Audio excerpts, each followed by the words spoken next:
سيئات أعمالنا من يهده الله فلا مضل له ومن يضلله فلا هادي له ونشهد أن لا إله إلا الله وحده لا شريك له ونشهد أن محمدا عبده ورسوله أما بعد فأعوذ بالله من الشيطان الرجيم بسم الله الرحمن الرحيم يا أيها الذين آمنوا قوا أنفسكم وأهليكم نارا وقودها الناس والحجارة عليها ملائكة غلاظ شداد لا يعصون الله ما أمرهم ويفعلون ما يؤمرون وقال تعالى إنما أموالكم وأولادكم فتنة إن الله عنده أجر عظيم সম্মানিত উপস্থিতি অত্র মাদ্রাসাতুল হুদার পরিচালনা পরিষদ আসাতেজে একরাম দায়িত্বশীল এবং মুহিব্বিন এবং ছাত্র গার্জিয়ান বন্ধুরা, আপনাদেরকে ডাকা হয়েছে গার্জিয়ান সম্মেলন এবং মাদ্রাসার হালাত অবস্থা কোন পজিশনে আছে, আপনাদের কলিজার টুকরা সন্তানেরা কোথায় কিভাবে কি পড়ালেখা করে এই ব্যাপারে মোটামুটি একটা দিক নির্দেশনা বা জানানো অবগতির জন্য আপনাদেরকে একটু কষ্ট দেওয়া হয়েছে। তো মাদ্রাসা কর্তৃপক্ষের শুকর আদায় করেন যে আল্লাহ তাআলা তাদেরকে এই তৌফিক দিয়েছেন যে তারা আপনাদেরকে ডাকছেন।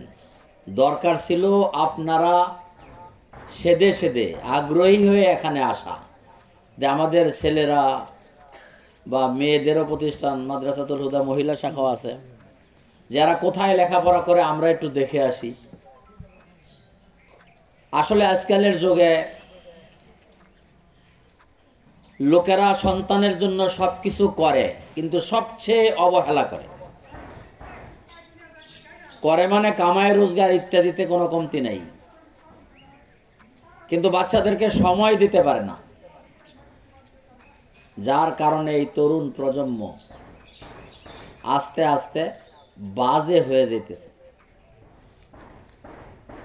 এখনকার যারা এই ব্যাপারে গবেষণা করে তারা বলেন এর বড় কারণ হলো এর পিছনে বাপ মায়েরা সন্তানদেরকে সময় দেয় না এবং তাদের খোঁজ খবর নেয় না।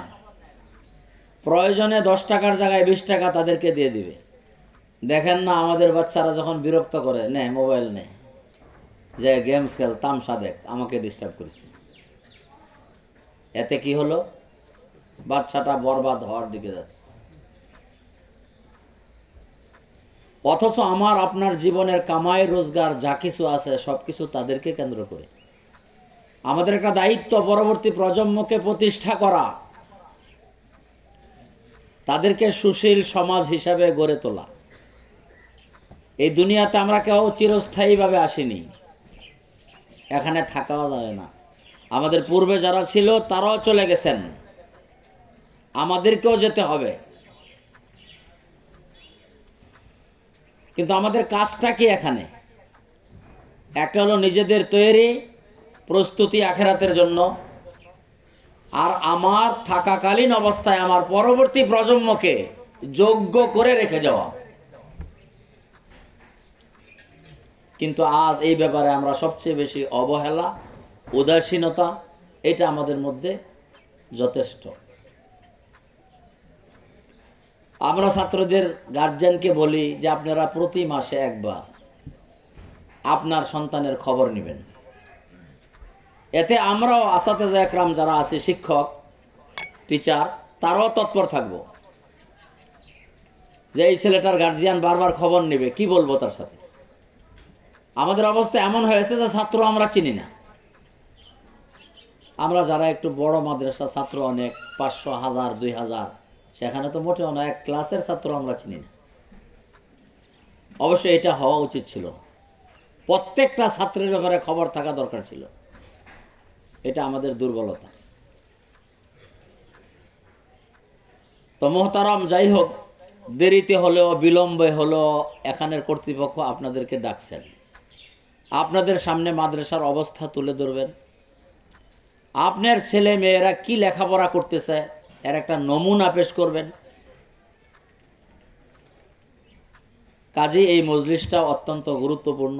আপনারাও সময় নষ্ট করে দিনের কাজ, মোটামুটি কি বলে, কর্মের যে টাইম, মোটামুটি 10টা থেকে 2টা বা 3টা, এই গুরুত্বপূর্ণ সময়ে আপনারা আপনাদের জরুরি কাজ, কেউ বেকার না, সবারই কাজ আছে।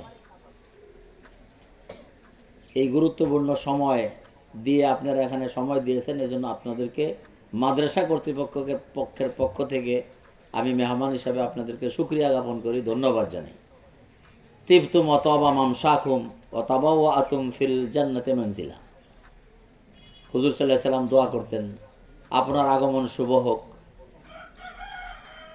তিবতুম, আপনারা আনন্দিত হন, আপনার আগমন শুভ হোক, আপনাদের জন্য আল্লাহ তাআলা জান্নাতে জায়গা করে দেন। সুবহানাল্লাহ। তো মোহতারাম বন্ধুরা, যেমনিভাবে সন্তানের জন্য অর্থ করি, কামাই রোজগার, এটা আমরা জরুরি মনে করি, নিজে না খেয়ে সম্পদ ব্যবহার না করে সন্তানের জন্য আমরা রেখে যাই। যেমন বাবা অসুস্থ, ডাক্তার বলল 5 লাখ টাকা লাগবে, উনি চিন্তা করেন আমি তো মরেই দেব, এই 5 লাখ টাকা রেখে গেলে আমার বাচ্চা ভালো করে চলতে পারবে।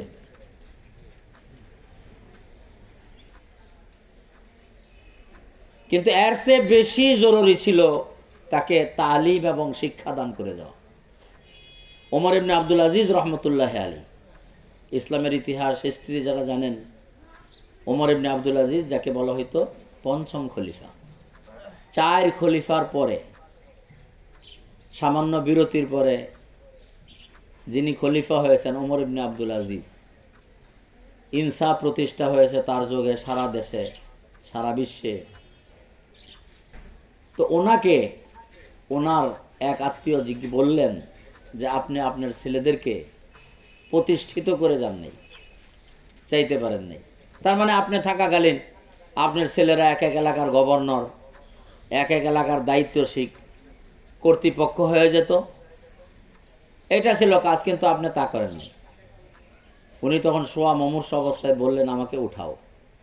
ধরে উঠাইছে, উনি বৈশা বললেন শোনো, আমার ছেলেদেরকে আমি সুশিক্ষা দিয়ে গেছি, আলহামদুলিল্লাহ। ওনার 12 ছেলে ছিল।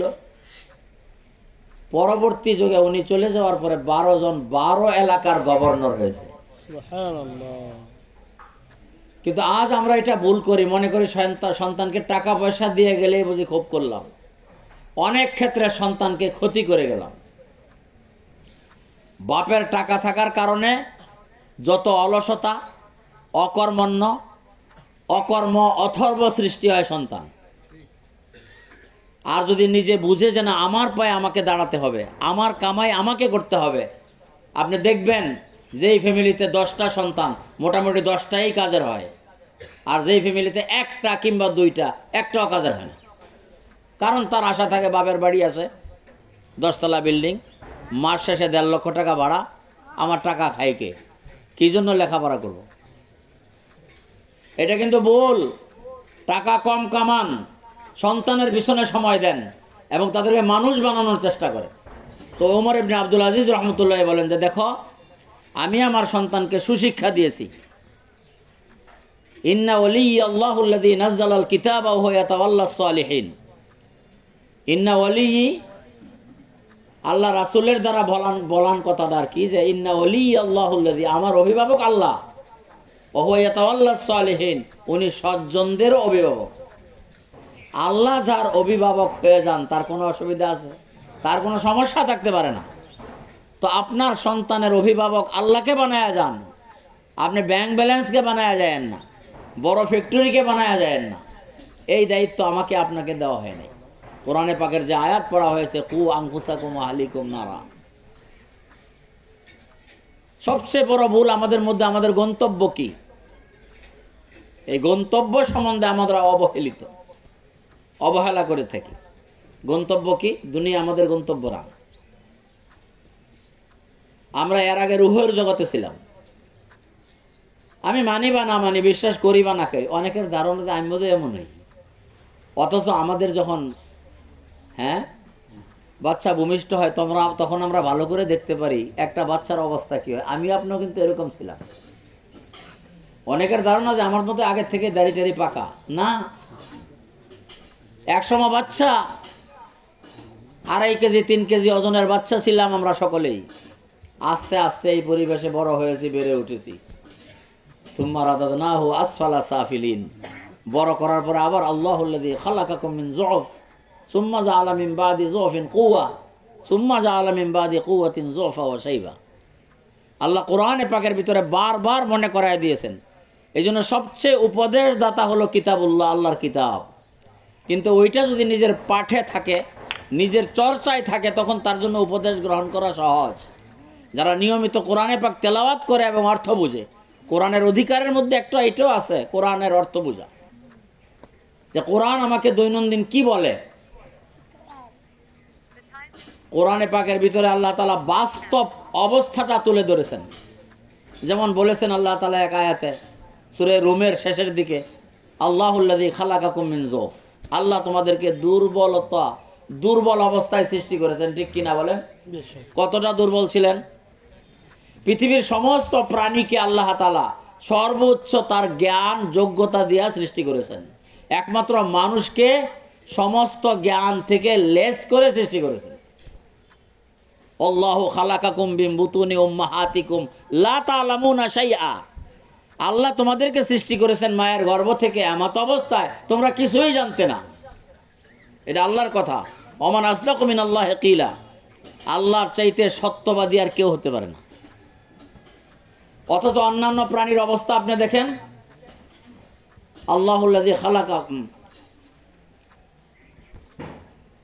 আল্লাযী আতা কুল্লা শাইইন খালকাহু সুম্মা হাদা।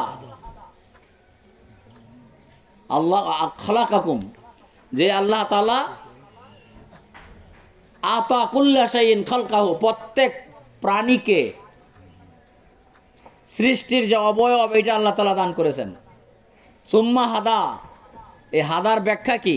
কসপে মাস, অর্থাৎ তার জীবিকার বিষয় আদি ইত্যাদি সম্পর্কে তাকে সর্বোচ্চ সচেতনতা দান করেছেন। প্রমাণ, মুরগির বাচ্চা মাত্র ডিমের খোসা থেকে ছুটছে, আলাদা হয়েছে, দেখবেন সে খুদ তালাশ করে। আপনি পাথরের দানা দিয়েন তো একটাও খাবে না। এই জ্ঞান তাকে কে দিল? আল্লাহ। আমার আপনার ভাতের মধ্যে পাথর চলে যায়। আজকের তো ধোঁকাবাজির জমানা।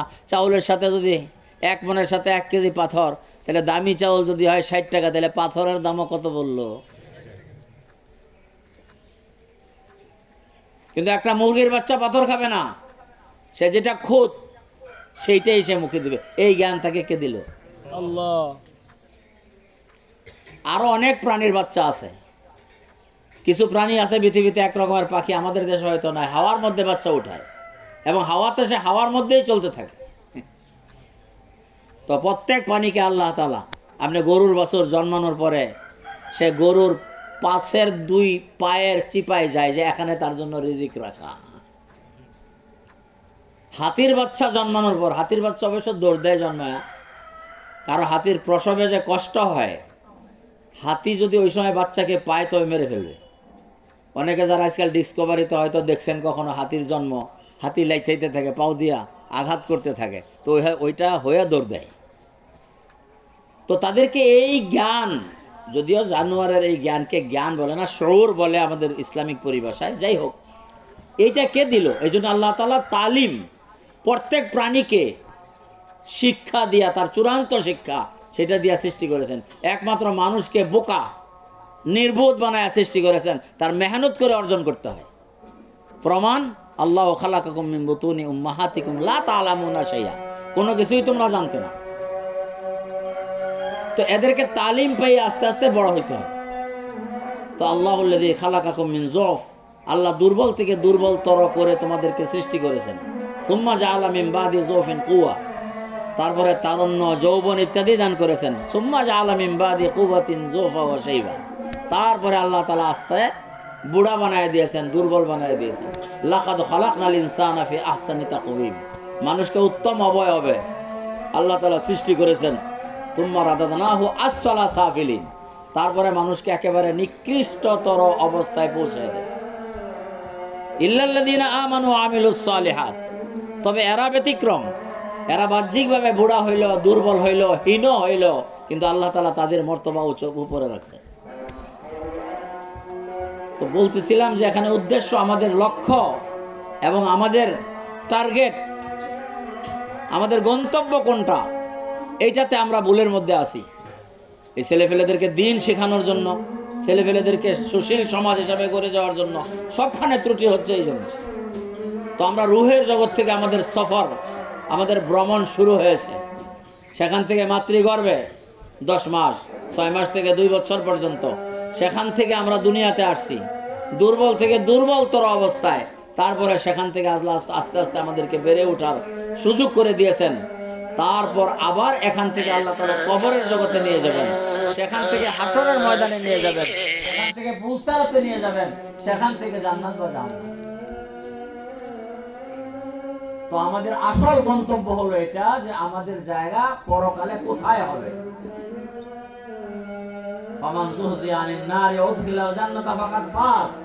আমরা জীবনে অনেক কিছুকে সফলতা মনে করি, মোটেও কোনোটা সফলতা নয়। আসল সফলতা কোনটা? জাহান্নাম থেকে বেঁচে জান্নাতে যাইতে পারা। কো আনফুসাকুম আহলিকুম নারা, তুমি নিজেকে এবং তোমার ফ্যামিলিকে জাহান্নামের আগুন থেকে বাঁচাও। এটা আমাদের টার্গেট, এটা আমাদের গন্তব্য, এটা আমাদের লক্ষ্য। এর ব্যতিক্রম দুনিয়াতে যা কিছু আমরা করব, তার জন্য স্বর্ণ কমল যদি তৈরি করে দিয়ে যাই, crore crore dollar bank balance করে যাই, হ্যাঁ, second home, third home, fourth home, বিভিন্ন বাড়ি তার জন্য বাংলাদেশ, লন্ডন, আমেরিকা, বিভিন্ন জায়গায়, সিঙ্গাপুর, ব্যাংকক বানায়া যায়, এটা কোনো সফলতা না। কারণ সে এটা ভোগ করতে পারবে না। একটা নির্দিষ্ট সময়ের পর তাকে এই দুনিয়া ছেড়ে যেতে হবে। এই দুনিয়াতে কেউ থাকতে পারে নাই, আমরাও কেউ থাকতে পারবো না, আমাদের সন্তানরাও থাকতে পারবো না। এক বুজুর্গ বলতেন, हर एक को फिक्र है मैं मरने के बाद मेरी औलाद की हालत क्या होगी। প্রত্যেকে এই কথা চিন্তা করে, আমার মৃত্যুর পরে ছেলে মেয়েরা কিভাবে চলবে। আছে কিনা আমাদের বলেন চিন্তা। लेकिन ये फिक्र नहीं कि औलाद भी तो मरेगी, এই সমস্ত বাচ্চারাও তো একদিন বুড়া হয়ে মারা যাবে। इनके मरने के बाद इनकी हालत क्या होगी, এদের মরার পরে এদের অবস্থা কি হবে। জানি আমরা সেই অবস্থা, সেই দুর্দিনের অবস্থা জানেন?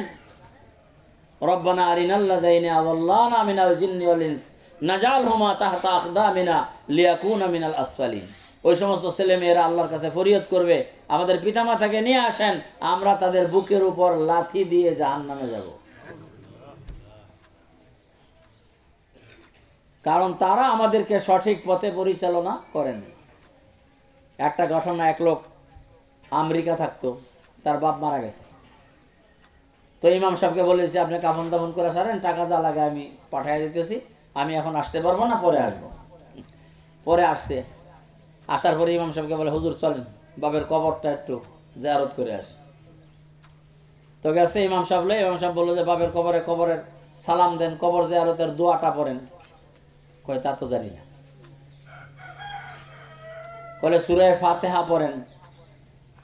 কয় তা তো আরো জানি না। বলে তাহলে সূরা ইখলাস পড়েন। কয় তা তো মোটেও জানি না। তখন ইমাম সাহেব ছিল খুব শক্ত মেজাজের মানুষ। কয়েক কাজ করেন, আপনার বাপের কবরে 3টা লাথি দেন।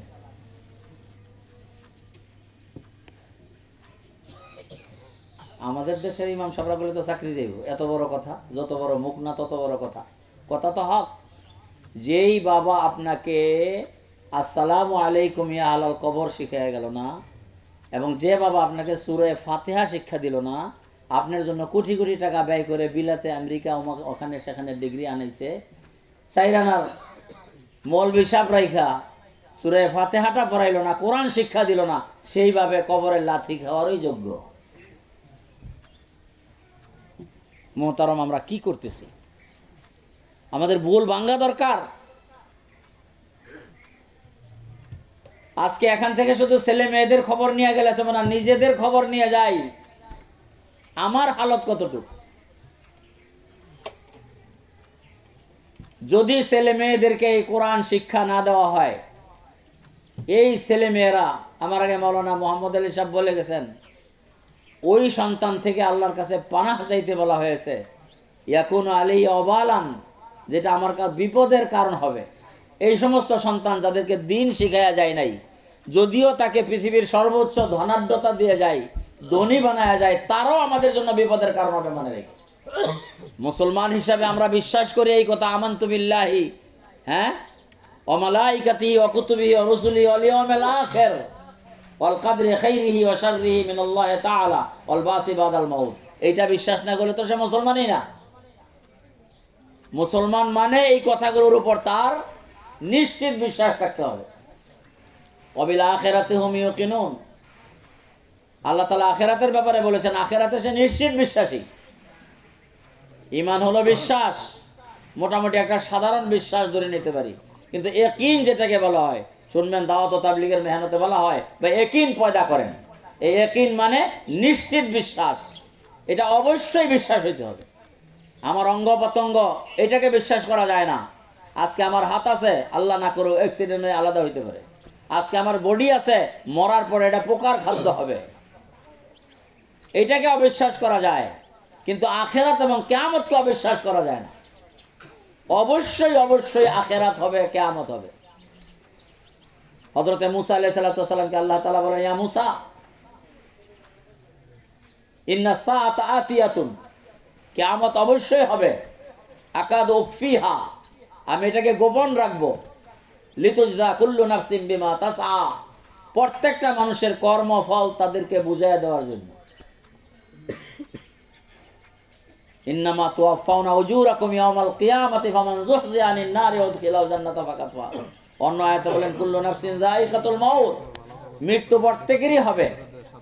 ওয়া ইন্নামা তুওয়াফাউনা উজুরাকুম ইয়াওমাল কিয়ামা, তোমাদের পাওনা প্রাপ্য পাই পাই অক্ষরে অক্ষরে বুঝাইয়া দেওয়া হবে। বুঝানোর পরে যারা জাহান্নামের উপযুক্ত হলো তারা ক্ষতিগ্রস্ত, আর যারা জান্নাতের উপযুক্ত হলো তারা সফল কাম এবং কামিয়াব। এই জন্য মানুষের সফলতা কোনটা? জান্নাতে যাইতে পারার যোগ্যতা অর্জন করা। আর এটা একমাত্র কোরআনী শিক্ষার দ্বারা সম্ভব, অন্য কোনোভাবে এটা সম্ভব না। এই কোরআনের অধিকার আছে, কোরআনের সম্মান করা, কোরআনকে মহাব্বত করা এবং কোরআনের বিশুদ্ধভাবে তেলাওয়াত করা, কোরআনের অর্থ বুঝে আমল করা, কোরআনের সেবা করা, এই পাঁচটা হক। তো মোহতারম, এই সমস্ত সন্তানরা সবচেয়ে দামি সম্পদ আমাদের সন্তান। এদেরকে মানুষ বানায় যাওয়া, এটা নিজেদের জন্য, নিজেদের স্বার্থে, নিজেদের স্বার্থে মানুষ বানাইতে হবে। কিভাবে? আপনার ছেলে এখনো নাবালেগ, তার মানে তার বয়স 14-15 হয় নাই। আমাদের দেশের সাধারণত হাফেজে কোরআন যারা হয় তারা 12 বছর, মোটামুটি 12-13, সর্বোচ্চ 15 বছরের ভিতরে তারা কোরআন শরীফ মুখস্থ করে ফেলে ভালো করে। 15 বছরের আগ পর্যন্ত তাদের আমল নামা খোলে না, তাদের অ্যাকাউন্ট নয়। আমল নামা বুঝেন, আমাদের প্রত্যেকের একটা অ্যাকাউন্ট আছে, কিন্তু যদিও ব্যাংকে নাই। হ্যাঁ, যদিও ব্যাংকে নাই, কিন্তু অ্যাকাউন্ট হচ্ছে, কাউন্ট হচ্ছে আমাদের সমস্ত নেকি আর বদি। কিরামান কাতিবিন ইয়ালামুনা মা তাফআলুন। তো ফেরেশতারা লেখে, লেখার খাতা কয় বছর পরে খোলা হয়? বালেগ হওয়ার পরে। এর আগ পর্যন্ত ছেলে মেয়েরা যত নেকির কাজ করবে সমস্ত নেক বাপ মার আমল নামায় জমা হবে। আপনার একটা ছেলে যদি 15 বছরে মনে করেন হাফেজ হয়ে গেল, একটা ছেলে হাফেজ হইতে পারে, হইতে হলে হাজার হাজার বার একটা আয়াতকে পড়তে হয়। আয়াত মানে কোরআনের মধ্যে 6236টা আয়াত আছে। কয়টা আয়াত? 6236টা আয়াত। এক একটা আয়াত কমপক্ষে 1000 বারের বেশি তেলাওয়াত করতে হয়। আর শিক্ষার জন্য যদি পড়ে তাহলে 1-এ 10 নেকি না 100 নেকি। সেই হিসাবে 100 আয়াত যদি 1000 বার পড়ে, 1 লক্ষ। এই 1 লক্ষ নেকি আপনার আমল নামায় লেখা হবে, আপনার ওয়াইফের আমল নামায় লেখা হবে। তার আমল নামা খোলা হয়নি। যখন তার আমল নামা খোলা হবে 15 বছরে বা 14 বছরে, ইংরেজিতে মোটামুটি 15-এর মতো হয়ে যায়, আরবিতে 14 বছর। একটা ছেলে মেয়ে যদি অন্য কোনো আলামত না পাওয়া যায়, বিভিন্ন আলামত আছে বালেগ হওয়ার, সাবালেগ সাবালিকা হওয়ার, যদি এগুলো না পাওয়া যায় তো মোটামুটি ধরে নেওয়া হয় 14-15। 14-15 এই জন্য বলা হয়, আরবিতে 15, ইংরেজিতে 14-এর মতো হয়, 14-এর কিছু হয়তো বেশি। তো সে বালেগ হয়ে গেলে এখন তার খাতা খোলা হয়েছে। তারপরও সে যত নেকির কাজ করব, যতদিন পর্যন্ত বেঁচে থাকে তার সন্তানেরা নেকির কাজ করব, একটা পার্সেন্টেজ আপনার আমল নামায় জমা হবে। এই জন্য আপনার নিজের স্বার্থে ছেলে মেয়েদেরকে মাদ্রাসায় পড়াইবেন, বুঝাইতে পারলাম? আপনার নিজের স্বার্থে সওয়াবের দরকার।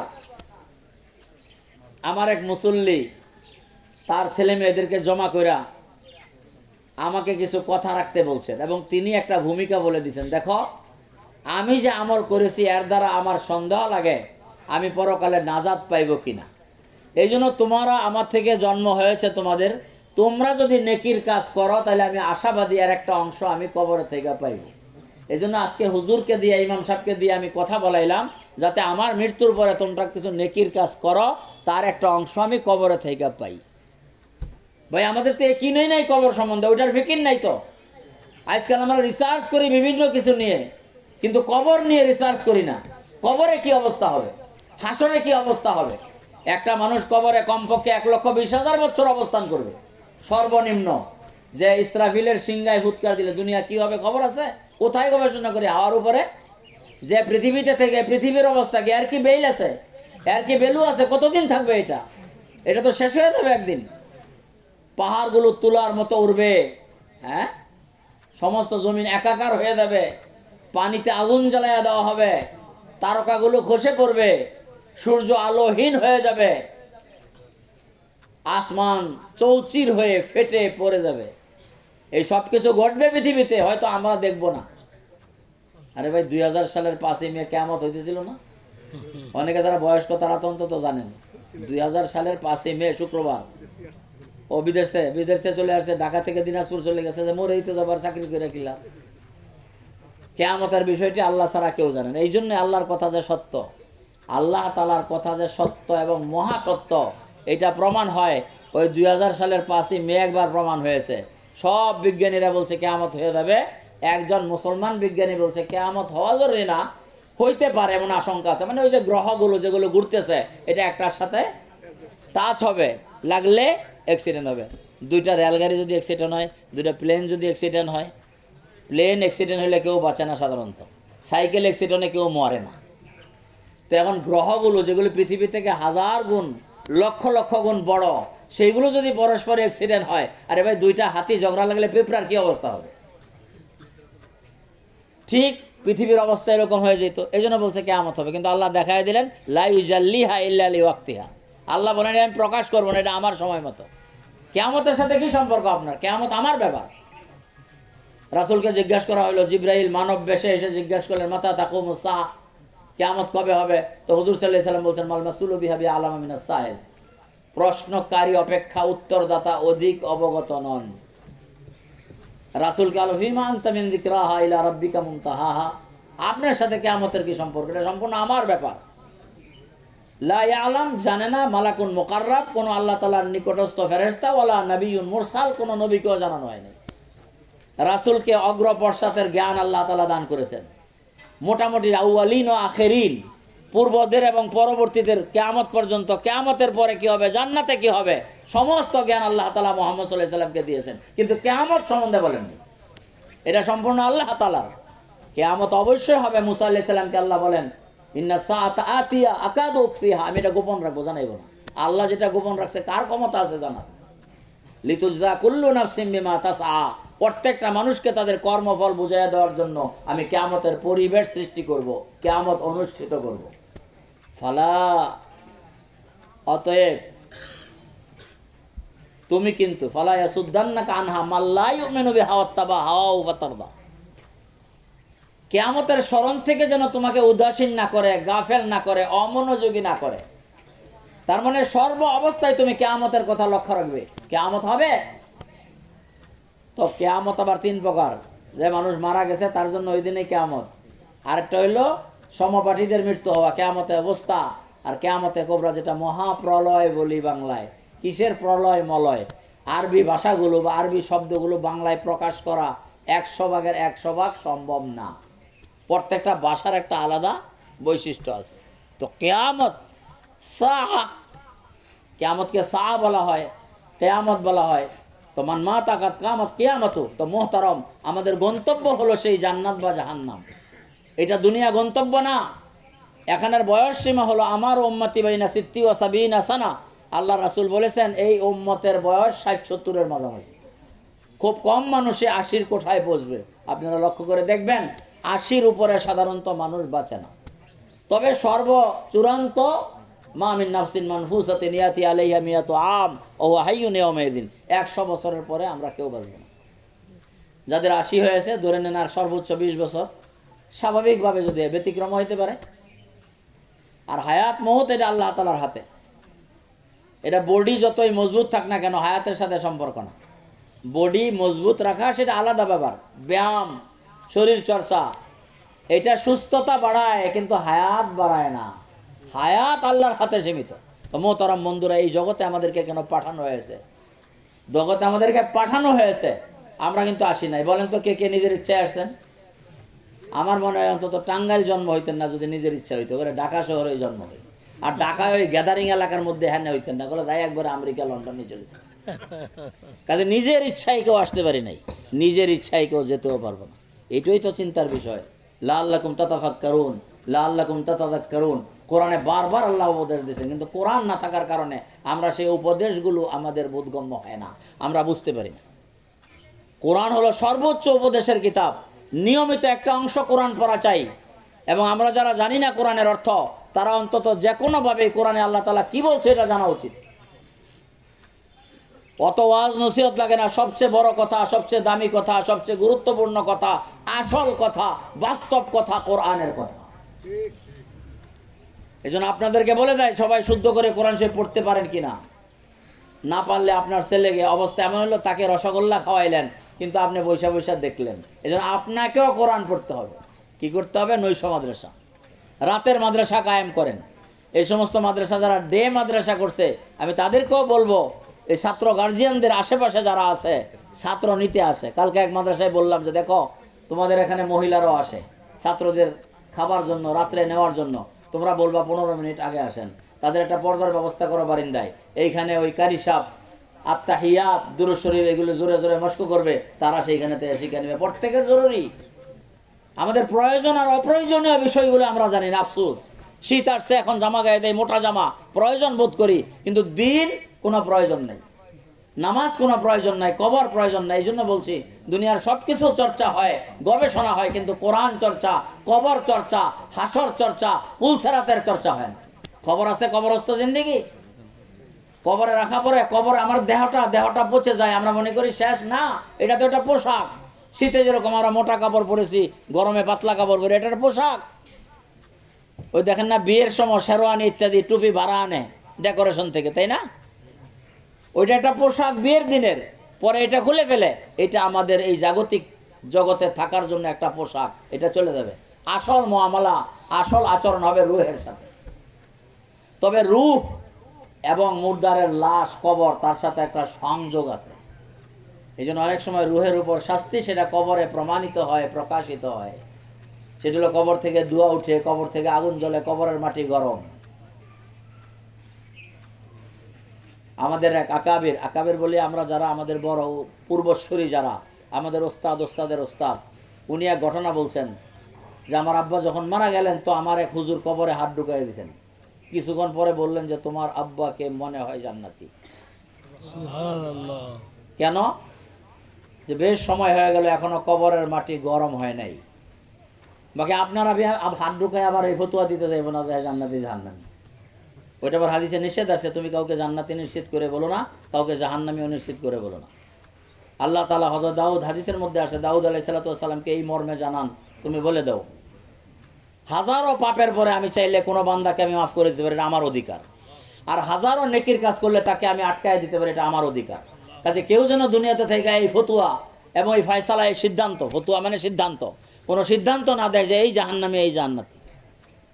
হ্যাঁ, আমলের উপরে যে আশা করা যাইতে পারে, আমরা যে আমল করে আশা করা যেতে। তো মোহতারাম, আমার এত কিছু বলার উদ্দেশ্য হলো আমাদের গন্তব্য ঠিক করে আমরা কোথায় যাব। হাম কেসে রহে, ऐसे रहे वैसे रहे, देखना है वहाँ कैसे रहे, সেখানে কিভাবে থাকবো।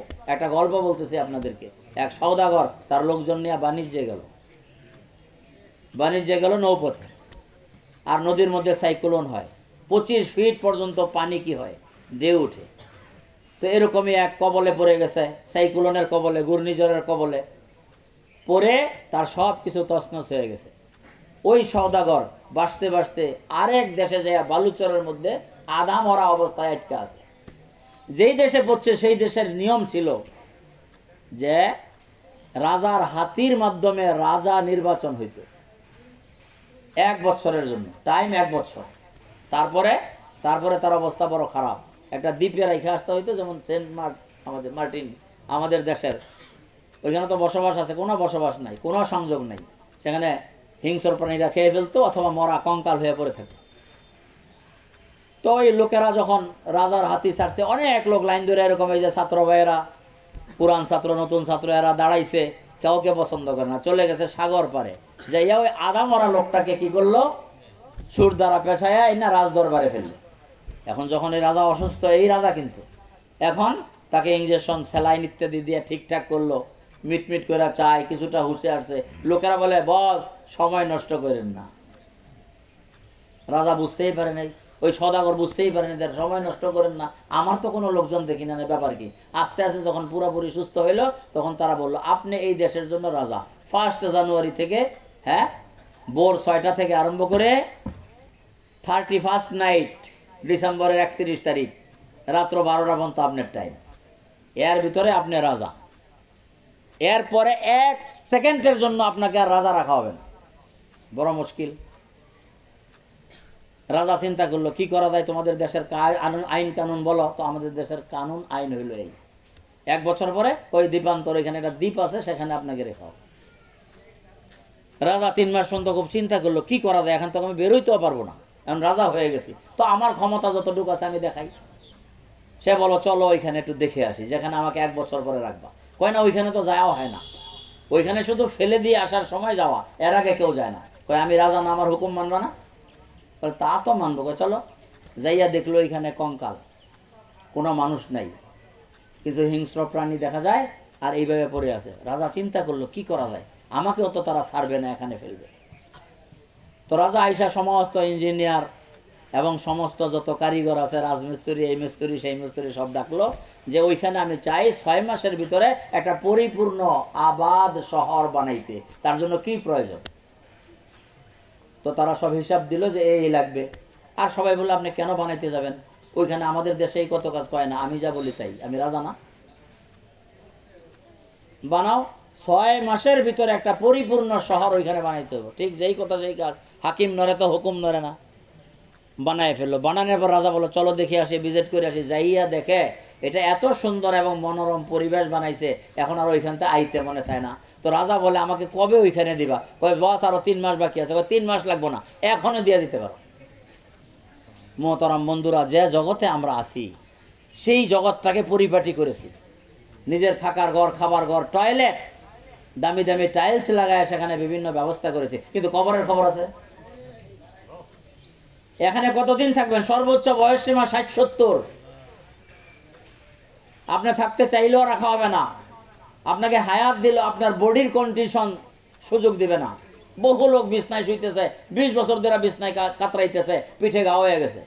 সে নিজেও অতিষ্ঠ, ফ্যামিলিরা জালালি খতম পড়ায়। আমাদের হুজুরদের মধ্যে একটা প্রচলিত আছে, খতমে শেফা বা জালালি খতম। কেন? এটা পড়লে মরে যায়। ছেলেরা বিরক্ত হয়ে গেছে হুজুরের কাছে, কত টাকা? আমরাও বলি 50,000 লাগবে। কারণ এমনি তো হুজুরকে দেন না। দরকার তো ছিল আপনার মহল্লার হুজুর, আপনার এলাকার হুজুর, আপনার মাদ্রাসা এতিম গরিবদের খবর নেওয়া। আপনি নেন না, বাবা মারা গেছে, খতমের জন্য আইসেন, এখন হুজুররা সুযোগ পাইছে, কয় 1 খতমে কোরআন শরীফে 5,000 টাকা দিতে। এটা কোনো কত হইলো? আগে 500 টাকা কত খতম কোরআন দিতে। বলে, হ্যাঁ, মনে কিছু নেবেন না, আমরা মাগনাই খতম দিয়ে দিই। আমাদের হুজুরকে অনেক খতম জমা আছে, আর 1 খতম আমরা দুনিয়ার সবাইকে দিতে পারি বিতরণ করে। এই কৌশল হুজুরদের জানা আছে। কাজে যারা সম্পর্ক রাখবে, মহাব্বত রাখবে, যদি আপনার ছেলে আইসা বলে যে হুজুর আমার আব্বা মারা গেছে, আব্দুর রহমান, কোনো ব্যাপার না, আমার পক্ষ থেকে 1 খতম কোরআনে পাকের হাদিয়া আপনার আব্বার আমল নামায় পৌঁছে দিলাম। এই জন্য যেটা যেভাবে নেওয়ার নিয়ম বুঝি না, আমরা করি কি, একটা খতম পড়ি, আর খতম পড়ে পয়সা নেওয়া যায় নাই। উনিও সওয়াব পাবেন না, এরাও সওয়াব পাবেন না। এটা আমরাই সৃষ্টি করেছি। আমাদের হুজুরদের সাথে সম্পর্ক নাই। মসজিদের ইমাম খতিব, কিন্তু মুসল্লিরা চিনে না। এলাকার মাদ্রাসা কষ্ট করে চালাইতেছে, নুন আনতে পান্তা ফুরা, এই হলো মাছাগুলোর অবস্থা। কিন্তু কোনোদিন বললেন না যে হুজুর আপনার আজকে বাজার নাই, মাছ গোস্ত দূরের কথা, সবজি কেনার পয়সা নাই। আপনি বলে রাখছেন আল্লাহ তালা আমাকে ব্যবসা দিছে, 4-5টা বাড়ির মালিক টাঙ্গায়, হুজুর কোনো দিন যদি আপনার অসুবিধা, আপনি যে বলবেন কেন এটা, আপনি নিজে খবর লইবেন। আপনি গোডাউনে ঢুকবেন, চাউলের কি অবস্থা, পাকঘরে ঢুকবেন, সবজির কি অবস্থা, সবজি নাই, ঠিক আছে হুজুর আমি 10টা ফুলকপি, 5টা এইটা, 5টা শৈল মাছ, 5টা লাউ পাঠাই দিচ্ছি। কেন পারেন না? আপনার কিচ্ছু বলা লাগবে না, আপনার বাবা 14 গোষ্ঠী মারা গেলে ওই হুজুর দোয়া করতে বাধ্য। সিস্টেম মতো আসেন, ওই আপনারাও সিস্টেম মতো আসেন না, আমাদের হুজুররা বয়ে থেকে তো ময়রা আইব না। ওই যে এক দরবেশ এক লোকের রুমাল চুরি করে বা পাগড়ি চোরা করে গেছে গুলিস্তানের দিক, আমরা ঢাকা শহরের কথা বলি আর কি, বা আপনাকে কি আকুর টুকুর না কি আছে এখানে, যে ওই দিক গেছে, ওই যে কবলের টাঙ্গাল গোরস্থান, বেবিস্টান গোরস্থান আছে না, ওইখানে দেয় বই রয়েছে। ভাই হুজুর বেবিস্টান আইলেন কে, এই তো অন্য দিকে গেছে, কই আইব না ময়রা, কয় ময়রা আসবে না এখানে, তখন ধর্ম। তো মোহতারম, এই জন্য সিস্টেম বুঝি, ইসলামকে বোঝার চেষ্টা করি। আমাদের সবচেয়ে বড় হতভাগ্য এটা, চান্দে খানি হেকমতে ইউনিয়ানা হেকমতে কোরআন ইয়ারা হেমবেখা। দিন কাকে বলে, ধর্ম কাকে বলে, ইসলাম কাকে বলে, হয়তোবা যোগের কারণে একটা হাফেজ হইলে ভালো। আপনাদের টাঙ্গাইলের হাফেজ তাকরিম মাশাআল্লাহ বহু পুরস্কার পাইছে, সবার ধন্যবাদ পাইছে, প্রধানমন্ত্রী থেকে আরম্ভ করে সবার। এই জন্য হয়তো আমরা বলে একটা হাফেজ বানাই দেখি আমার ছেলে কোনো রকমও কিছু হইতে পারে কিনা। উদ্দেশ্য এটা না, একমাত্র আল্লাহকে সন্তুষ্ট করার জন্য। এবং ইসলাম বুঝায়, এবং ইসলাম কি জিনিস, হ্যাফজ এটা ইসলামের চূড়ান্ত না, কিন্তু এটা আমাদের ভাষায় একেবারে নিম্ন স্তরের। হাফেজের দাম অবশ্য আল্লাহ তাআলার কাছে অনেক, কিন্তু আমাদের শিক্ষা ব্যবস্থাপনার মধ্যে হ্যাফজ হইল একেবারে পান্তাবাদ, মানে সকলের নিম্ন স্তর। আসল হইল কোরআন বুঝা, ওই অনুসারে আমল করে, এটা অনেক উচ্চ। কমপক্ষে 15 বছর লেখাপড়া করে তারপরে আরো 2 একজনের কাছে ওইটার পিএইচডি করতে হয়। ওই যে ডাক্তাররা অ্যাটর্নি করে না, কি করে না, বড় ইন্টার্নি করে ডাক্তারের কাছে থাইকা ওইভাবে করতে হয়, তারপরে একটা লোক পরিপূর্ণ হয়। মোতারাম, আপনাদেরকে শুধু এই নলেজটা, কিছু মনে করবেন না, এই লাইনে যেহেতু আপনারা না, এই জন্য আপনাদেরকে বুঝালাম সকলের জন্য দিন দরকার।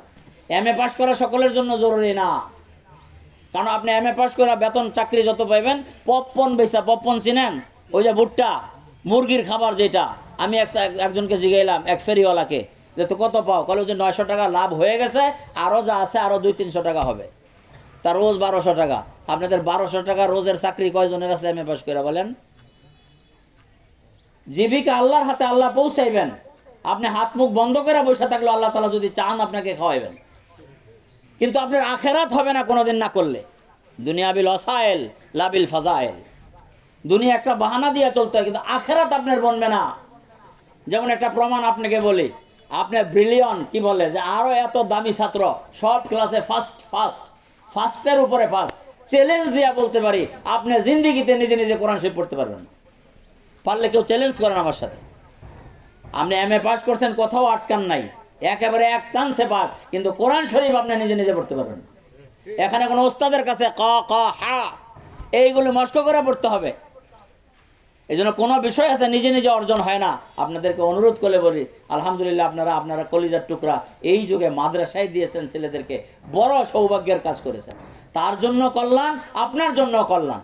আপনি বিরাট একটা বিপদ থেকে বেঁচে গেছেন, হাসরের ময়দানে কাঠ গড়ায় দাঁড়ানো থেকে আপনি বেঁচে গেছেন, বলেন আলহামদুলিল্লাহ। আলহামদুলিল্লাহ। আমি বলতে পারি আপনার ছেলে মাদ্রাসায় দিয়েছেন, যদি হাফেজ নাও হয়, মাদ্রাসায় নাও পড়ে, আপনি আল্লাহর কাছে বলতে পারবেন 5টা বছর অন্তত 50,000 টাকা, 60, 1 লাখ, 2 লাখ টাকা ব্যয় করে আমি চেষ্টা করছি মাদ্রাসায় পড়ানো।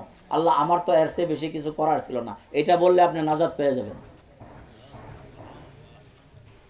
মাওলানা থানভী রহমতুল্লাহর কাছে এক বেটা যায় বলল, আমি হুজুর বাক করছি, এক ছেলেকে কলেজে দিছি আর এক ছেলেকে মাদ্রাসায় দিছি।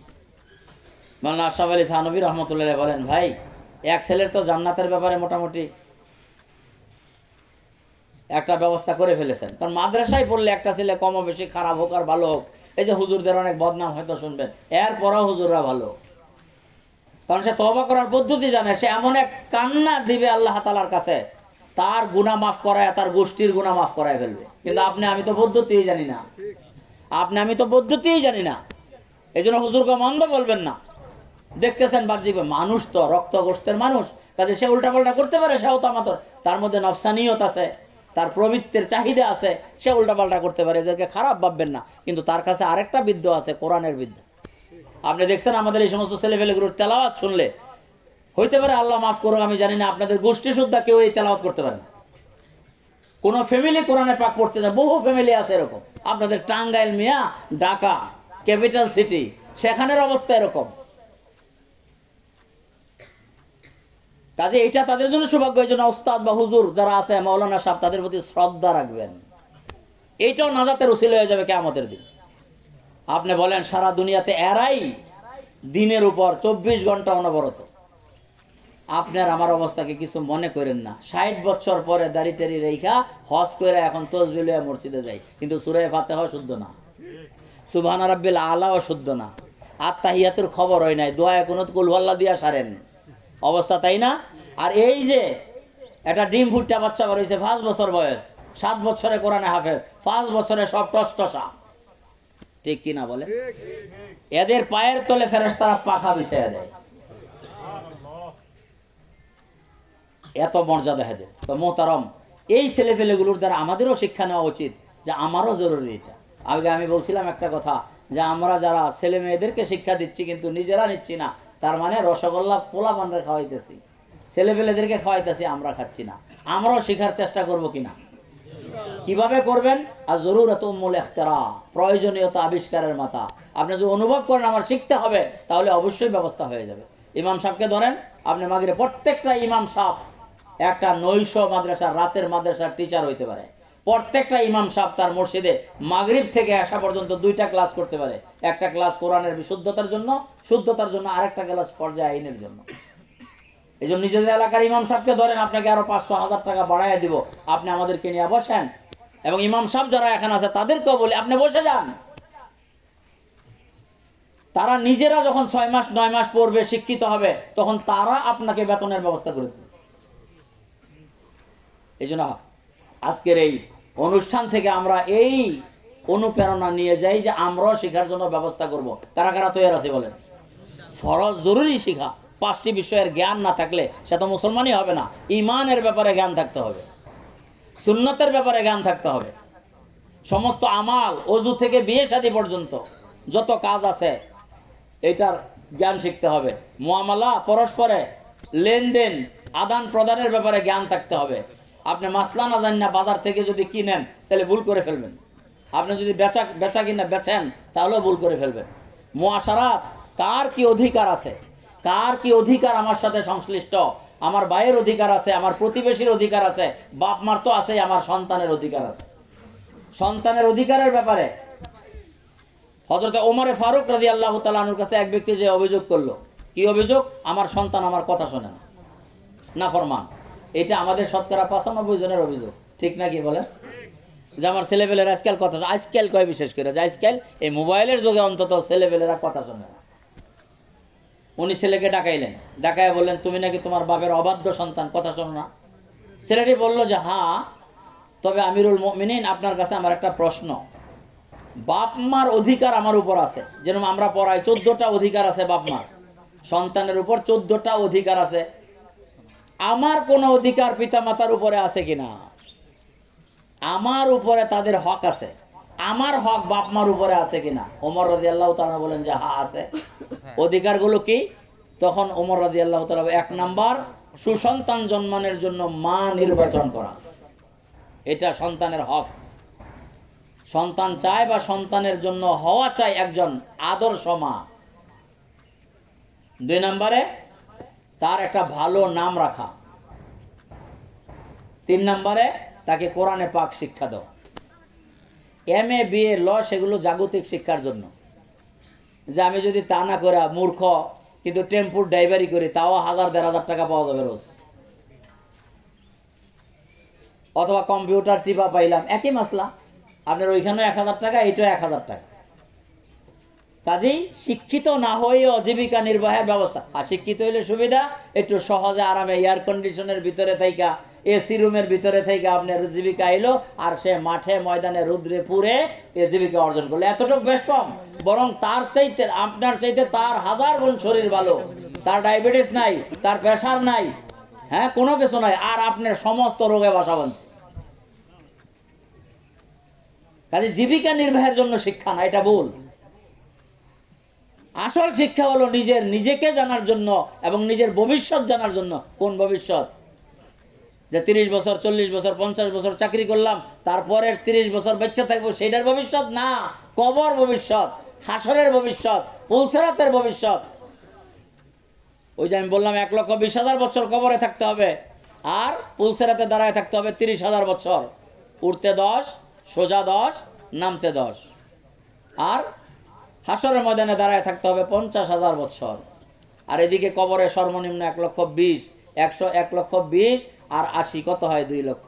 আমাদের সামনে 2 লক্ষ বছর সময় আছে, তারপরে যে জান্নাত জাহান্নামের ফয়সালা।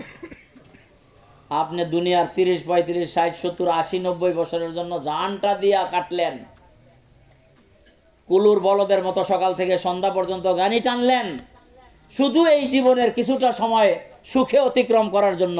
কিন্তু আপনার বাকি জীবনের সুখের অবস্থা কি? ওইটার কি ব্যবস্থা করছেন? তো ওই থানবী রহমতুল্লাহকে জন গেল যে আমি এক ছেলের ব্যবস্থা করছি মাদ্রাসায় পড়ায়া। তো হুজুর বললেন যে এটা তো একটা ঠিক আছে, মোটামুটি একটা লাইনে উঠাই দিলে তারে, কিন্তু যেই ছেলেটা কলেজে ব্যবস্থা করছো তার দিন ও ইমান এবং আখেরাতের ব্যাপারে কি হবে?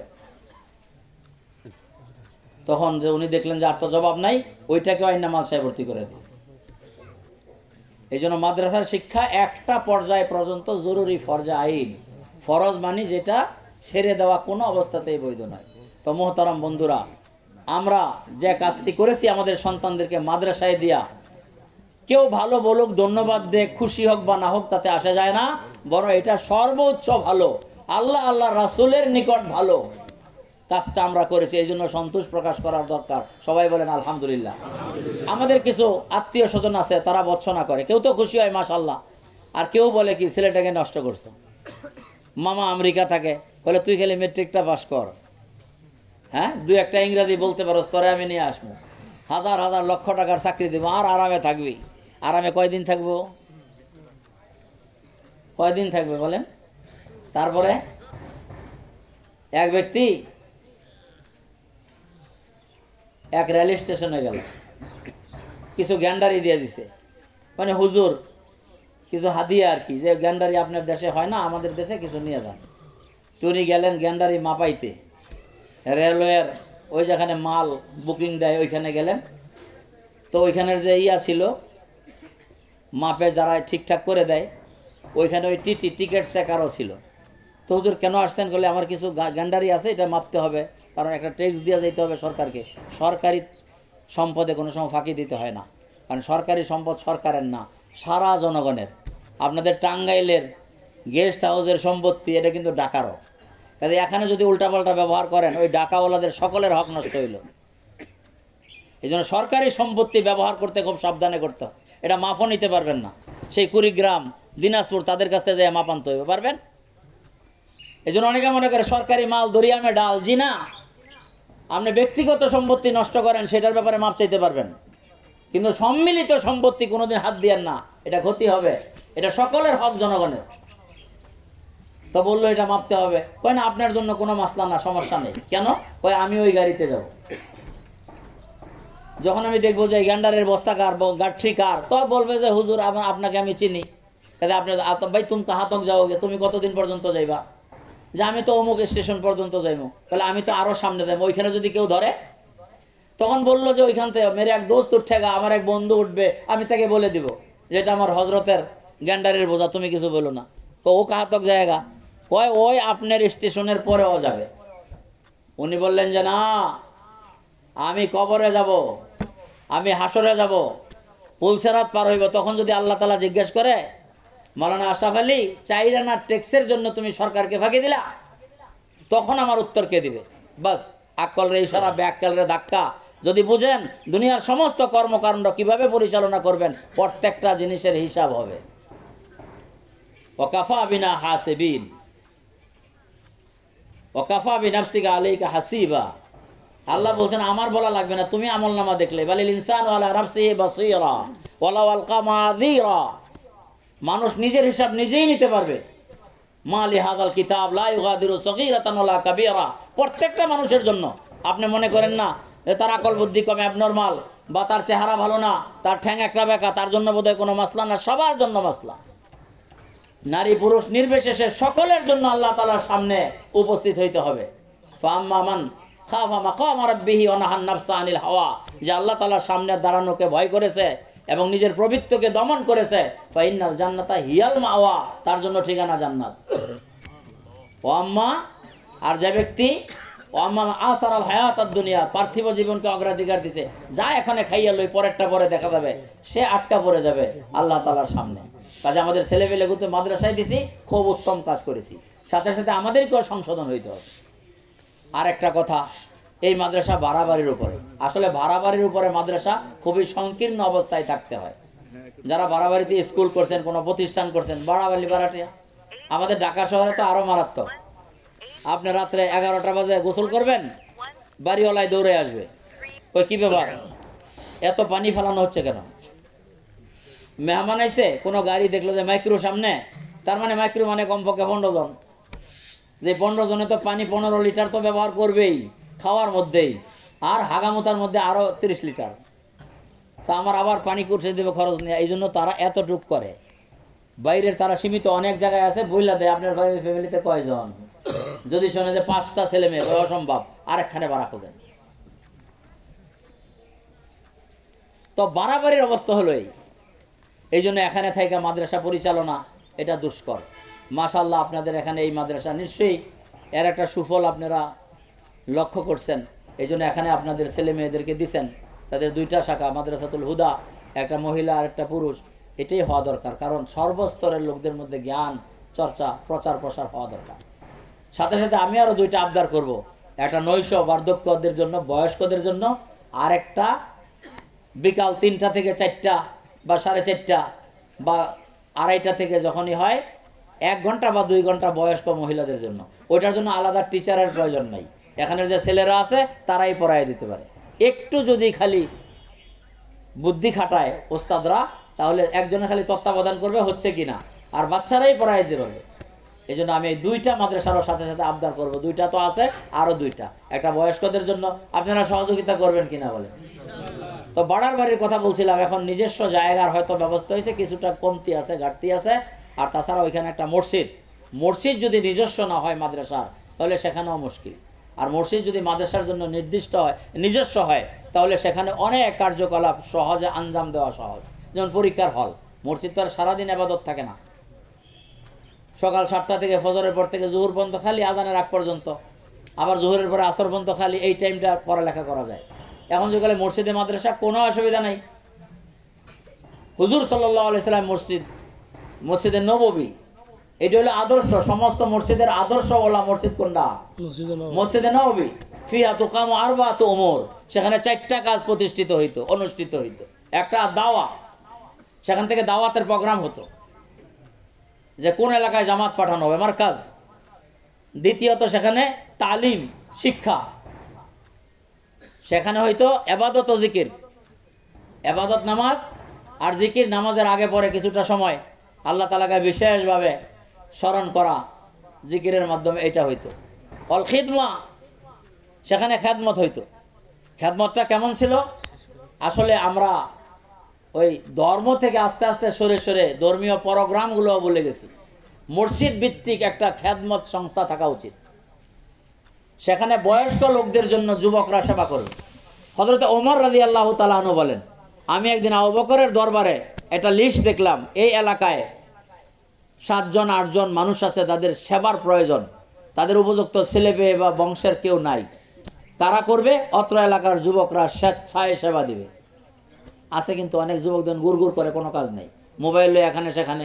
হ্যাঁ, এদেরকে যদি বলা হয় বিরাট সওয়াবের কাজ, জান্নাত পাইবে, আল্লাহ খুশি হবেন, আল্লাহ তোমাদের উপর তোমার হায়াত দীর্ঘায়িত করবেন, তোমাকে অ্যাক্সিডেন্ট থেকে বাঁচাইবেন, তাদেরকে যদি উদ্বুদ্ধ করা হয় তারা রাজি হয়ে যাবে। তাহলে হাউজুর অসুবিধা কি, 1 ঘন্টা ওনার খেদমত করলাম। তো ওই লিস্টের মধ্যে সকলের নামের পাশাপাশি একজন যুবকের নাম লেখা। শেষ পর্যন্ত একটা বুড়ি বৃদ্ধা মহিলা, তার সেবার জন্য কোনো নাম লেখা নেই। ওমর রাদিয়াল্লাহু তাআলা মনে করলেন এই সেবাটা আমি দেব। এই সেবাটা আপনারা হয়তো ওনার আরও ঘটনা শুনছেন। এক বেদুইন তাঁবুতে বাচ্চা প্রসব হচ্ছিল এক মহিলার, সেখানে কোনো মানুষ নাই, কান্নাকাটি শুরু করছে। উনি ওনার বিবি ফাতেমাকে নিয়ে আসলেন। আয়েশা ওই মহিলার প্রসব কালেকশনে সহযোগিতা করলেন। ওই বুড়ির বাড়িতে চলে গেছেন। ওমরের গল্প জানার তো কথা, একজন মুসলমানের ওমর রাদিয়াল্লাহু তাআলার ইতিহাস না জানলে তো তার ভিতরে দিনের জজবা এবং আবেগ সৃষ্টি হবে না, জনসেবা মানব সেবার জন্য আগ্রহী সৃষ্টি হবে না।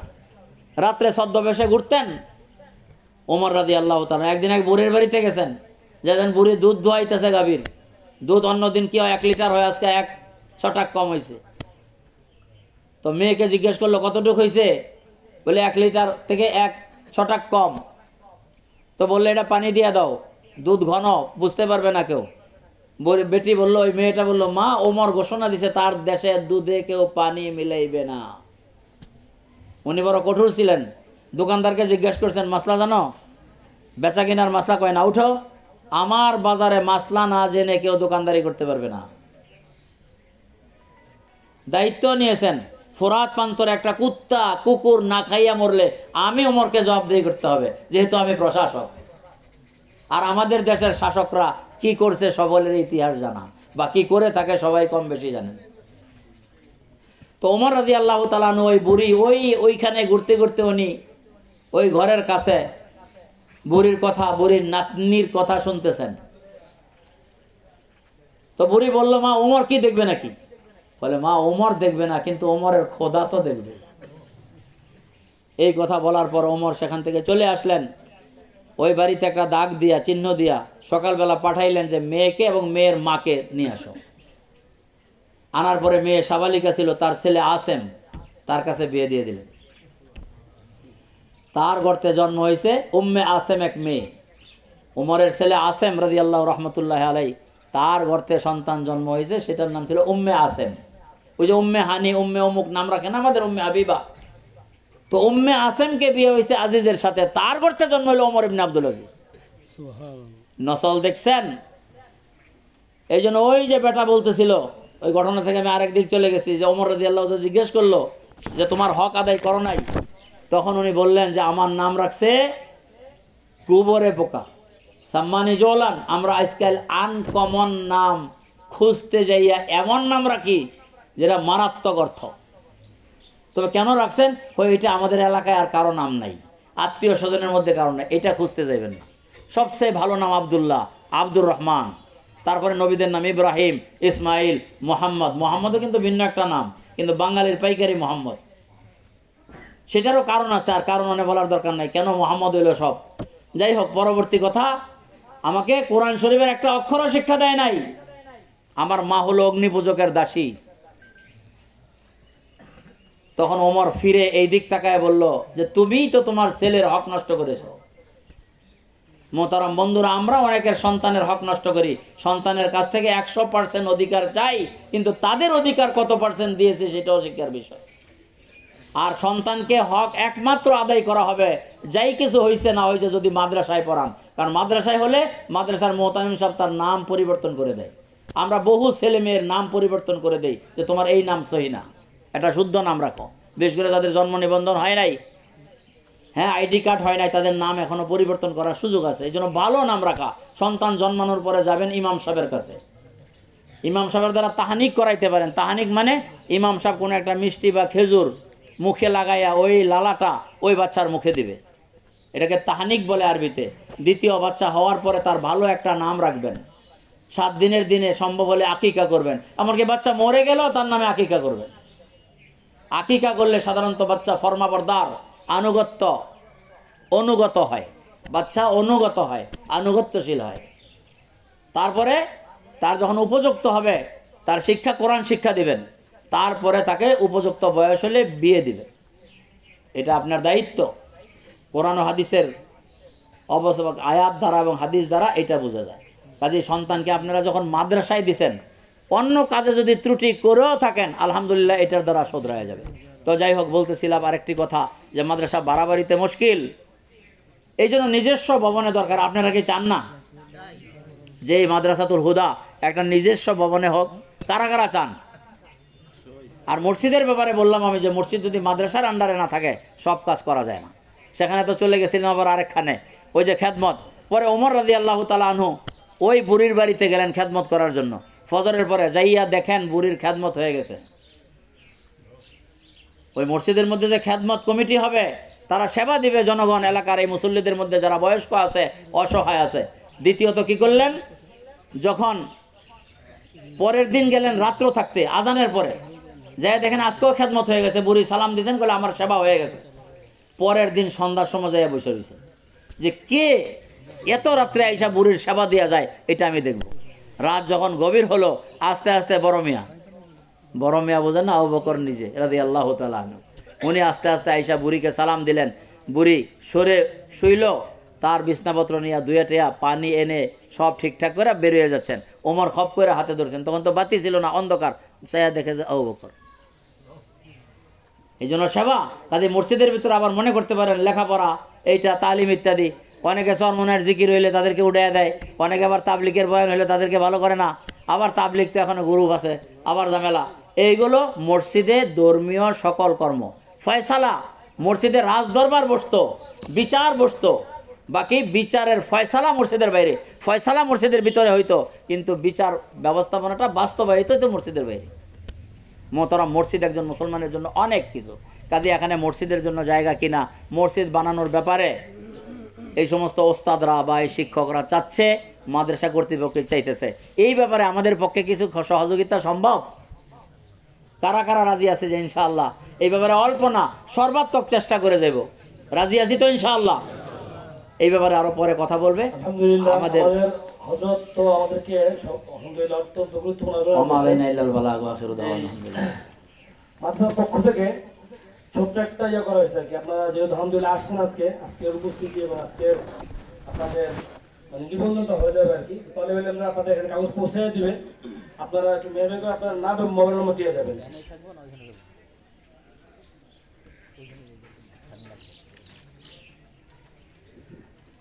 আলহামদুলিল্লাহ আজকে আমাদের এই মজমার মধ্যমণি এবং আমাদের প্রধান অতিথি আমাদের উস্তাদ মুহতারাম আগমন করেছেন। আলহামদুলিল্লাহ, আমরা আলহামদুলিল্লাহ, সবাই আলহামদুলিল্লাহ।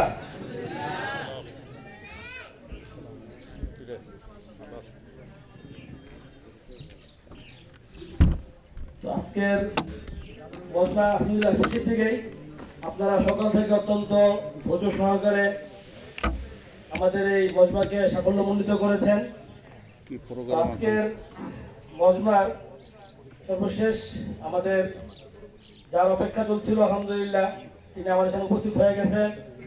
আমাদের সাথে তাজ আমাদের উস্তাদ মুহতারাম জামিয়া রহমানিয়া আরাবিয়ার সুযোগ্য প্রিন্সিপাল হযরত মাওলানা হিফজুর রহমান মোমিনপুর হুজুর জামাত বরকাতুহু।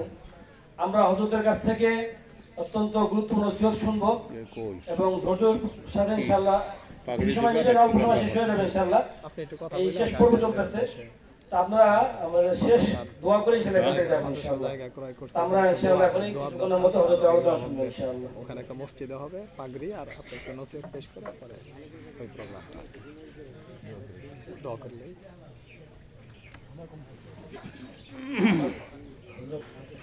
ওই মসজিদের জন্য একটা কাগজ দেওয়া হচ্ছিল আর কি, আব্দুল কাফি বনার পরে তো 2-3 মিনিট লাগবে, শেষ করে ফেলে ওটা। ওই যারা নামগুলো লাগবে আর কি, শুধু কুপনটা দিয়ে দেওয়া হবে আপনার বনের আগে দিয়ে দাও।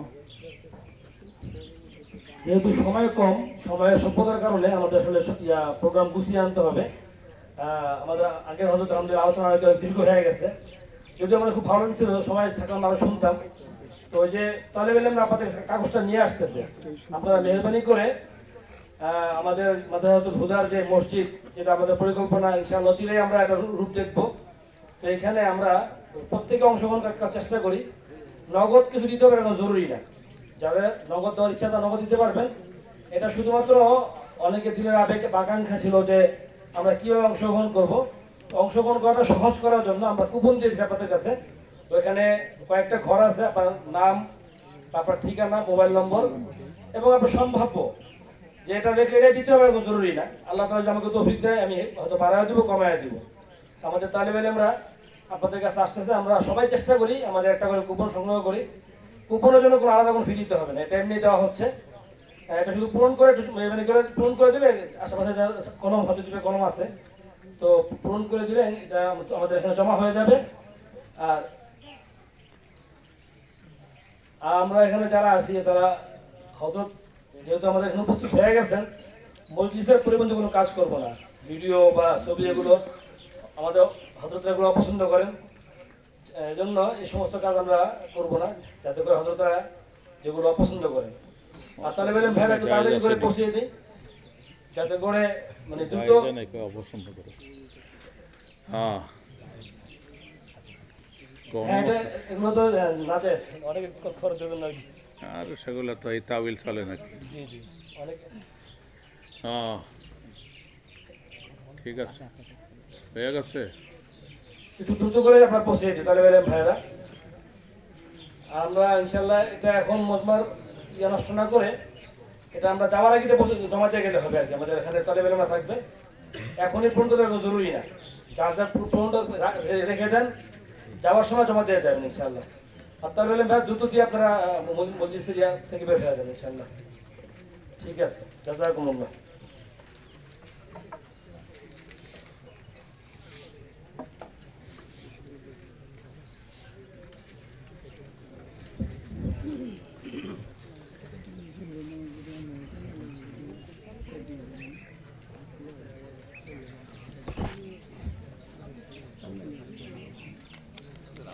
আসসালামু আলাইকুম রহমতুল্লাহ বরকাত। ঠিক আছে, বলো, শুনতে চাই, বলো।